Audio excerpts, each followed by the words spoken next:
आप याद करिए 2007 में यही आजमगढ़ में मुझ पर हमला हुआ था। आज क्या किसी की हिम्मत है कि संघ से कोई सरेआम हत्या कर ले? आज कोई गुंडा किसी राह चलती हुई बेटी और बहन को छेड़ने का दुस्साहस कर पाएगा? अगर कोई करेगा तो उसे मालूम है कि दुर्योधन और दुशासन के क्या हाल हुए थे। जैसा कि आपने सुना कि साल 2007 में योगी आदित्यनाथ पर हमला हुआ था। हालांकि ये हमला साल 2007 में नहीं बल्कि 2008 में हुआ था।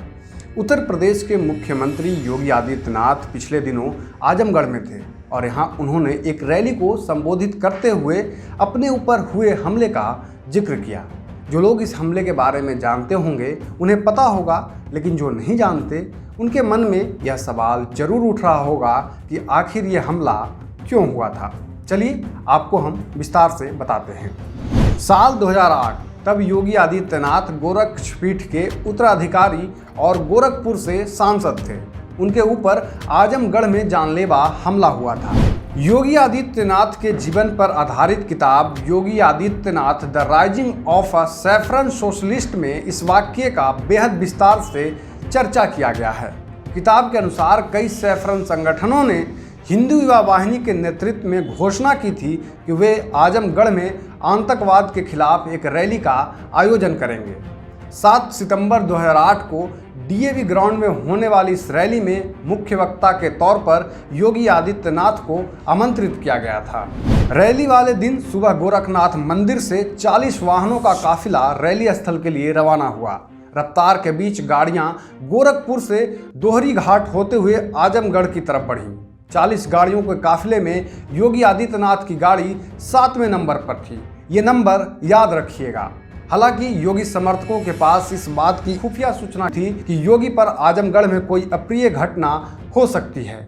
ऐसे में हिंदू युवा वाहिनी का स्थानीय संगठन इससे निपटने की सारी तैयारियां कर चुका था। जब काफिला आजमगढ़ के करीब पहुंचा तो कई और 4 पहिया वाहन और मोटरसाइकिल उसके साथ चलने लगे। काफिले पर हमले की खुफिया सूचना के बाद पीएसी की एक यूनिट भी काफिले के साथ चल रही थी, लेकिन किसी को यह जानकारी नहीं थी कि क्या होने वाला है। घड़ी में दोपहर के करीब 1:20 बज रहे थे, तभी काफिले पर पहला पत्थर आकर लगा। कोई समझ पाता इससे पहले ही चारों तरफ से पत्थर गाड़ियों के शीशे तोड़ने लगे। पूरे काफिले में हड़कंप मच गया। पत्थरों के बीच एक दिशा से तमाम पेट्रोल बम भी काफिले की उस गाड़ी पर चलने लगे जिसमें योगी आदित्यनाथ के मौजूद होने की सूचना थी। सब कुछ ऐसा था मानो हमले को स्क्रिप्टेड ड्रामा की तरह पूरा किया जा रहा हो। सुरक्षा की चुनौतियों के बीच काफिला 3 हिस्सों में बट गया। कुछ हमलावर काफिले के पास पहुंचे और उसी गाड़ी को घेर लिया जिसमें योगी की बैठने की खबर थी, यानी कि गाड़ी नंबर 7। लेकिन हमलावरों को योगी उस गाड़ी में नहीं मिले। पुलिस को जैसे ही इस घटना की सूचना मिली, सीओ शैलेंद्र श्रीवास्तव अपने फोर्स के साथ मौके पर पहुंचे और तत्काल काउंटर एक्शन का आदेश दिया। पुलिस ने हमलावरों पर गोलीबारी शुरू कर दी। काउंटर ऑपरेशन में एक शख्स मारा गया। प्रशासन जहां एक तरफ काउंटर ऑपरेशन चला रहा था, वहीं दूसरी तरफ गोरखपुर के सांसद योगी आदित्यनाथ की तलाश भी कर रहा था। लेकिन आजमगढ़ के प्रशासन को पूरे काफिले में योगी आदित्यनाथ कहीं नहीं मिले। अफसरों में हड़कंप मच गया। बाद में पता चला कि योगी आदित्यनाथ काफ़ी पहले निकल गए थे और अपने बाकी वाहनों के आने की प्रतीक्षा कर रहे थे।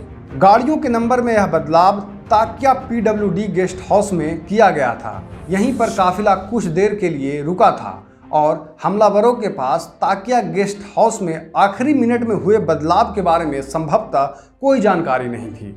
इस बदलाव ने योगी आदित्यनाथ की जान बचा दी। खैर, यह जानकारी आपको कैसी लगी हमें कमेंट बॉक्स में लिखकर जरूर बताएं। अगर आप ये वीडियो हमारे YouTube चैनल पर देख रहे हैं तो हमारे चैनल को सब्सक्राइब करना ना भूलें।